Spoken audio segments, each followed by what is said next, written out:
Hello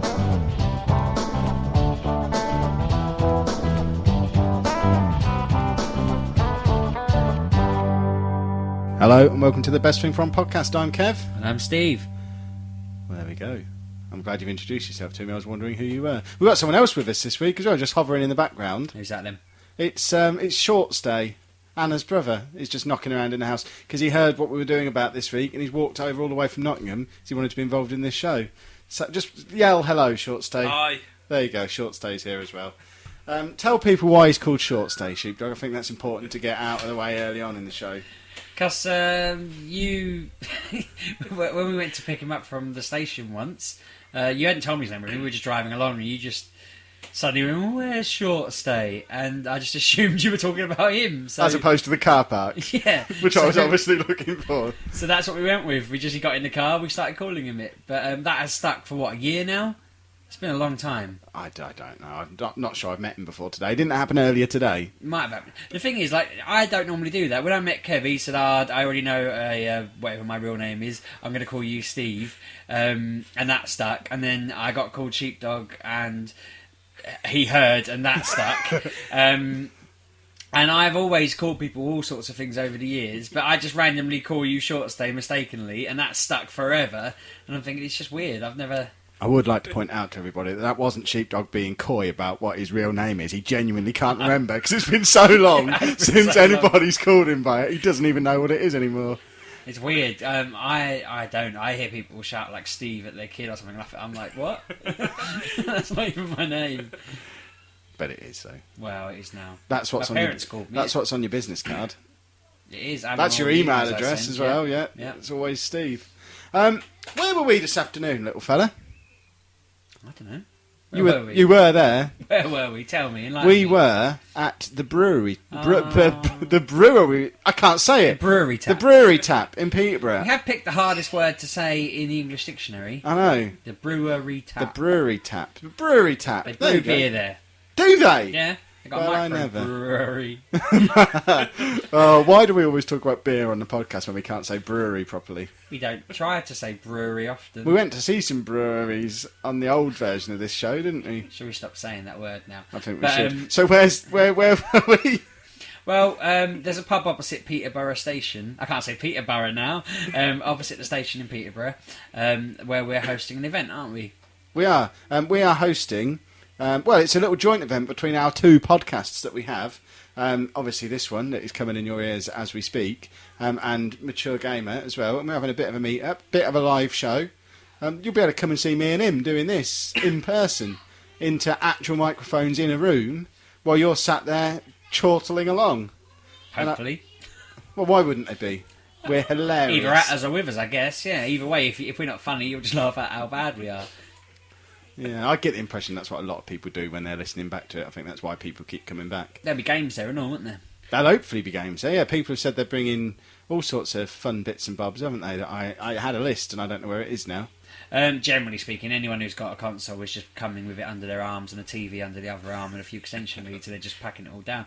We explained to the bloke in there, we said, well, do you have any plug sockets in here? And, one or two. I went in there, had a quick count, there's 13 in there. So, weirdly, they're all double sockets, so I don't know where I got to the number 13. I'm assuming one must have been plugged in, like an amp or something. Well, so you didn't count that in a number? Well, I think there was something important was plugged in. I was going around the room, and when I left, I thought, well, what was plugged into the 14th socket? And I just assumed it must be something that we couldn't have unplugged at the time. Probably the mixer that's there. But interesting. It was just, I didn't mean to count it. I suddenly thought, how did I manage that?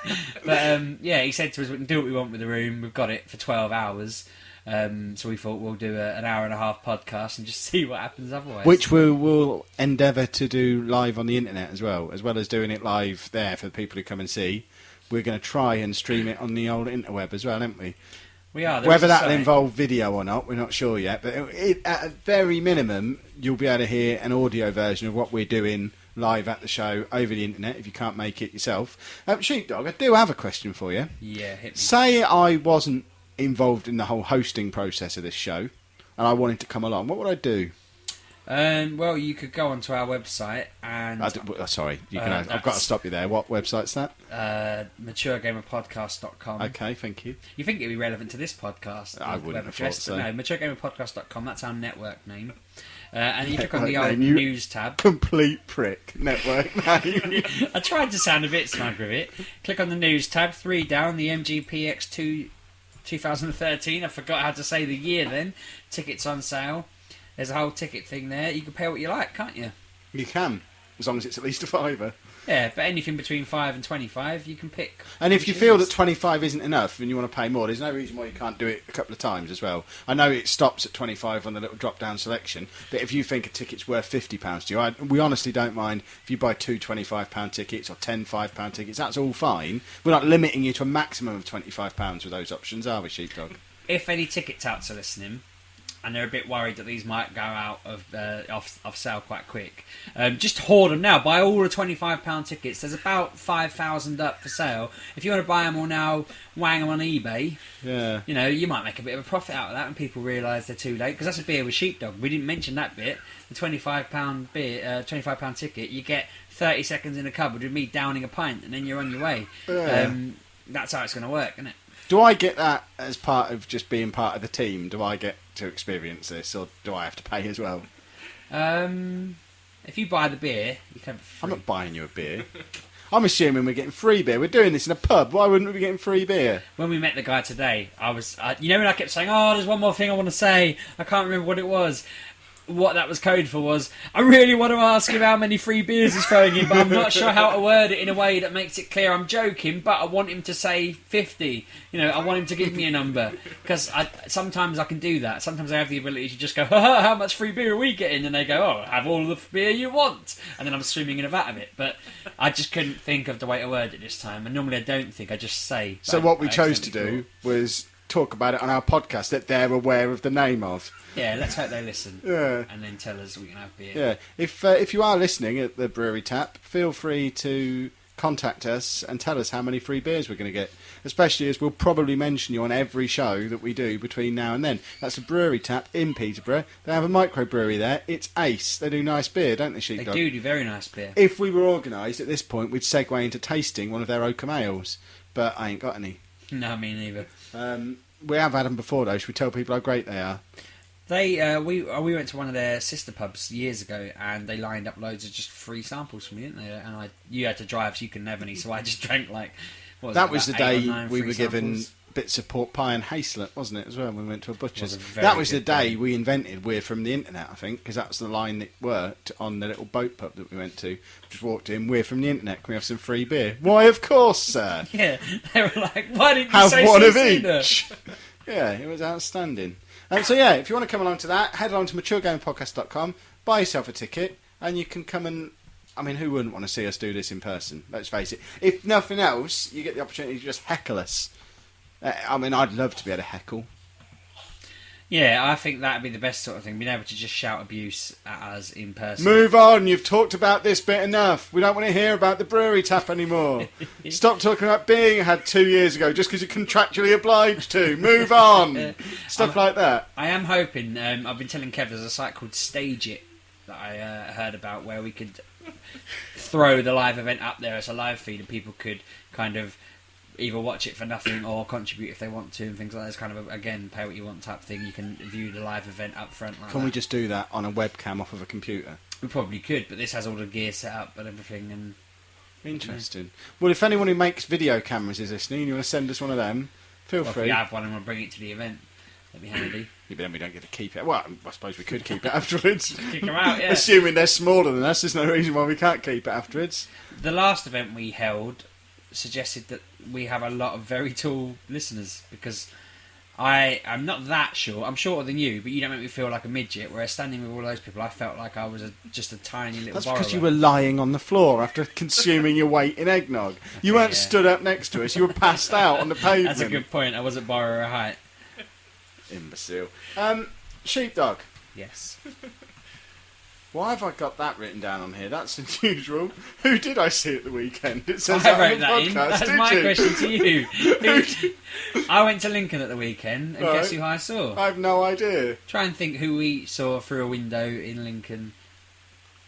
That Mike, classic Retro Retro Mike. Mike, yeah. Retro Mike. I went to see, because basically years ago me and Kev went to Lincoln and we were having a look around and we just saw this audio shop. We thought, I'll see if they sell any podcasting gear.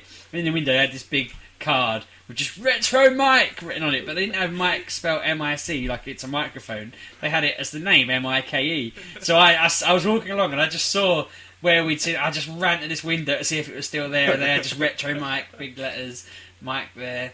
And yeah, Lincoln hasn't changed at all in the 2 years since we've been there. They've still got the same award-winning toilets.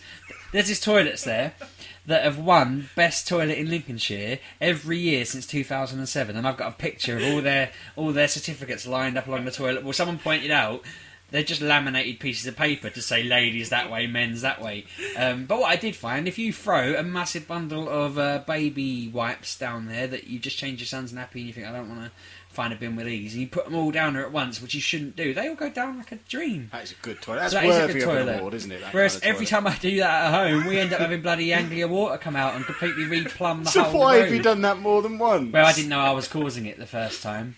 But I don't even know that I'm causing it now, so if anyone's listening, that's not confirmed. That's just me wondering, because twice I've done it, and twice they've been there unblocking it all, and I thought, there's a pattern forming there. I need to triangulate it and do it another time. Yeah. Or if I did it here to see if it blocks the pipes here. That's a good idea. If everyone listening goes out and buys Johnson baby wipes and just takes the whole lot out in a big pile. Well, and all crams you need it an down. entire packet. Well, that's not what I did, but this would be scientific. If we all measure it exactly Well, no, right. to be properly scientific, we need to do it the same way you did it. How many baby wipes on average does it take to wipe your son's ass?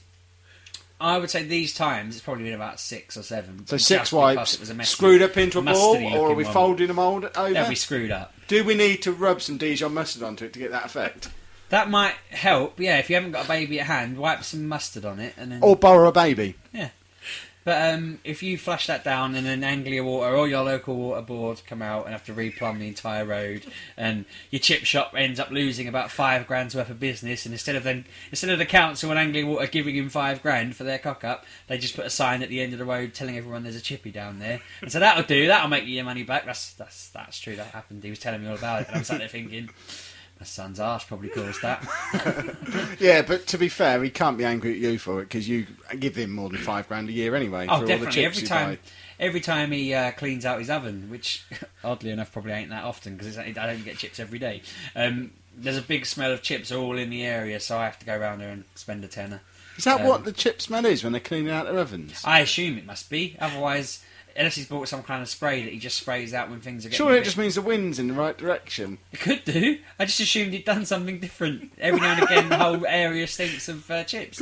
But it's not always just outside my house. I might be like the opposite direction. Yeah, because the wind's blowing that way. Maybe, I don't know, but I don't think chip shops If you only stand smell of outside chips it- when they're cleaning the if oven. I don't think stand you understand outside what it, it doesn't- cleaning If you is. stand outside it, doesn't just stink of chips all of a sudden. It's only, and the wind doesn't happen to. It has to be blowing from the shop. If you stand near If you the shop, walk in a chip shop, it smells of chips. in it, but not next to it. We need to investigate this. Is there some kind of blast setting that chip fryers have that make them smell of chip shops? The thing, I think, where I got the whole cleaning it thing from was I said to him, I went in one day, I went, I had to come in here. I could smell them from the house. I'm sure he said something like, I've just cleaned the ovens, and that must be where I got it from. I don't think I just assumed that was the reason. But I might have, I make things up and assume they're facts and forget what were facts. There's not even a chip shop near his house. There is, and a hairdresser's. I was the What Foursquare use is that mayor. to you? I was the mayor of all of them in Foursquare when that was a thing that people were I playing. think that still is a thing. You probably are still the mayor of those places. I don't know. Probably I was a not. mayor of the shop at the corner of the road here. I mean, Foursquare is a disgrace. You could massively cheat at it just by checking in Oh anywhere. yeah, it's only, the only reason I was mayor was because my garden backed onto it. So if I stood in my dining room, I was just within the radius to just Foursquare it up with all of them. I could check into the shop that's 2 streets away from here from my living room. Well, I never. But Whatever happened to Foursquare? Do people still use probably Foursquare? 5 Square now, isn't it? It's probably gone up in the world a bit or something like that. Just assuming that's how it works. I assume they update it. See, it's at this point we need a live audience to heckle. Yeah. But no, I did feel a bit smug going to the corner shop. You alright? Mayor of this place. Yeah. Did you actually tell them come in and expect Because if you're mayor of the cinema in Peterborough, they have a big poster in the lobby of the cinema that if you're the mayor of that cinema on Foursquare, you get free popcorn and a drink when you go in. So it's actually an incentive to be mayor of the Showcase Cinema in Peterborough. So does that mean if you worked in the nearby car dealership and you just constantly hammered the old Foursquare, Yeah, I guess so. you could just go in there every day and go, I'll have me popcorn and... I imagine there's some kind of restriction on how often you can get it. You have to buy a cinema ticket, do you? Yeah, you probably don't get a bag of popcorn every day when you walk in. Domino's used to do a thing where they'd say,